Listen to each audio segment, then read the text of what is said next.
8 things you should never do for your ex. No, it's not about blocking their number or deleting every photo you ever took together. There's something deeper going on. Getting over someone doesn't just take time, it takes wisdom. And what you do after the breakup can either heal you or haunt you. Let's explore the 8 things you should never do for your ex and the emotional traps that keep people stuck for months, even years. Ready to finally reclaim your peace? Without further delay, let's dive in. Number 1. Don't be their emotional support system. It's tempting, isn't it? They're going through something rough, and they reach out to you. Suddenly you're on the phone again, talking them through their problems like nothing's changed. But here's the truth, you're not their therapist, and you're definitely not their crutch anymore. Being someone's emotional support after the breakup keeps the bond alive in all the wrong ways. It gives them the benefits of your care without the commitment. And what does that do to you? It keeps you emotionally tied to someone who's no longer investing in you. Now you might think, I don't want to be heartless, and you're not. But protecting your peace isn't cruelty, it's self-respect. Every time you help them through their emotional storms, you're stopping yourself from moving on. You're rebuilding a bridge that should have been burned. Let them lean on someone else. Let them grow on their own. You're not selfish for choosing your own healing over their temporary comfort. Number 2, don't beg or plead for another chance. This one is painful, because when you're heartbroken, your mind goes into survival mode. You start thinking, maybe if I just say the right thing, maybe if I promise I'll change, maybe they'll come back. But begging, it does the opposite of what you want. It strips away your power, your dignity, and your value in their eyes. People are drawn to strength, not desperation. Psychologically, when someone sees you pleading, they interpret it as a lack of self-worth. They don't see your love, they see your fear of being alone. And nothing kills attraction faster than that. You have to remember, someone who truly wanted to be with you wouldn't need convincing. And if they left, let them go. If the relationship meant something real, it'll speak for itself without you having to fight for leftovers. Hold your head high, speak your truth, but never beg for what's already walked away from you. Number 3, don't be their backup plan. You know the type, they keep you close, not close enough to commit, but just close enough to keep you hoping. A late night text here, a flirty message there. They're not saying they want you back, but they're not really letting you go either.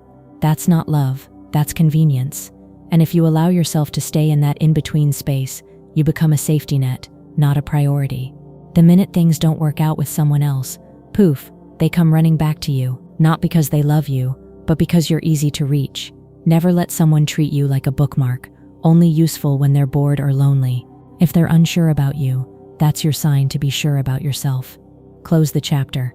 Don't be an option when you deserve to be a choice. Number 4, don't pretend to be just friends if you're still in love. Let's get honest here. Staying friends with an ex might sound mature, even evolved, but if you still have feelings, that friendship is a one-way ticket to emotional confusion. You'll pretend to be fine, smiling while they talk about their day, or worse, someone new, but inside, you're breaking. You're hoping that being close will somehow make them realize what they lost. But it rarely works that way. Psychology tells us that when we suppress our emotions in a relationship, we end up living in a state of emotional limbo. You're not their partner anymore, but you're not free either. Don't do that to yourself. If you're not over them, don't be their buddy. Take space, cut contact. Be brave enough to protect your heart, even if it feels like you're being cold. Sometimes self-love does look like distance. Number 5, don't stalk their social media. We've all been there. One innocent check turns into a deep dive. Their photos, their stories, who they're following, who liked their last post. It becomes an obsession. But here's what you're really doing. You're reliving pain. Every scroll is a psychological reinforcement of the idea that they've moved on, and you haven't. You start comparing, overanalyzing, spiraling, and what do you get in return? Anxiety, sleepless nights, emotional exhaustion. You need to break the loop, block if you have to, unfollow if you must. Out of sight isn't cold, it's healing. Because every time you check their profile, you're giving your power away to someone who's no longer in your life. Healing begins when you stop trying to read their story and start writing your own. Number 6, don't try to make them jealous. The classic rebound strategy. Post a hot selfie, Flirt with someone new in front of mutual friends. Pretend you're thriving. But here's the problem. When your actions are rooted in revenge or validation, they always backfire. Psychologically, this is known as reactive behavior. Doing things not because they align with who you are, but because you want to trigger a reaction in someone else, and that puts them in control of your emotions again. Real healing doesn't require an audience. If you're really doing better, you won't need to broadcast it. And if you are struggling, pretending you're over it will only drag out the pain. Don't play games, don't perform. Grow so much that they wouldn't even recognize the person you've become. Not out of spite, but out of peace. Number 7, don't take responsibility for their actions. After a breakup, it's easy to replay every moment and blame yourself. Maybe I should have been more patient. Maybe I pushed them away. Maybe it was all my fault. But relationships are a two-way street, and if they hurt you, neglected you, cheated, or walked away, that's on them. Taking accountability for your mistakes is mature, but taking responsibility for their bad choices, that's emotional self-harm. You didn't make them do what they did, you didn't force them to leave, and you don't owe them forgiveness they haven't earned. Own your growth, not their guilt. Number 8, don't keep waiting for closure. You might be waiting for the perfect conversation, one final sit-down where they explain everything, apologize for everything, and help you find peace. But guess what? That moment may never come. Sometimes people ghost, sometimes they lie, sometimes they disappear without ever looking back. And while it's tempting to wait for closure from them, true closure comes from within. Waiting for answers will keep you in emotional chains. You'll keep replaying scenarios, searching for signs, hoping for a clean ending. But life doesn't always give us that. You have to decide to move on, even if the apology never comes, even if they never explain, even if it hurts. The moment you stop waiting is the moment you start healing. Bonus point: your healing is not their responsibility. Here's the bonus truth that most people don't want to face.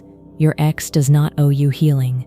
They may have broken your heart, but putting it back together, that's your job now. Expecting them to fix what they broke will only keep you stuck, because healing isn't about them. It's about reclaiming your power, your worth, and your life. Stop writing chapters for someone who put the book down. Start showing up for yourself. Start setting boundaries, investing in your growth, and building the life you deserve. Not because you want to prove anything, but because you finally remember who you are. If you've made it this far, drop a simple comment like 888 to let us know you're part of our real community. Now that you've seen what not to do for your ex, let's go even deeper. Because psychology doesn't lie, and these next psychological facts might flip the way you view breakups forever. When someone cuts off contact but still views your stories or likes old posts, it's a subconscious attempt to stay emotionally relevant. Missing someone doesn't always mean you want them back. It means your brain hasn't yet adjusted to the emotional void they left. People often reach out to exes, not out of love, but out of emotional familiarity and comfort.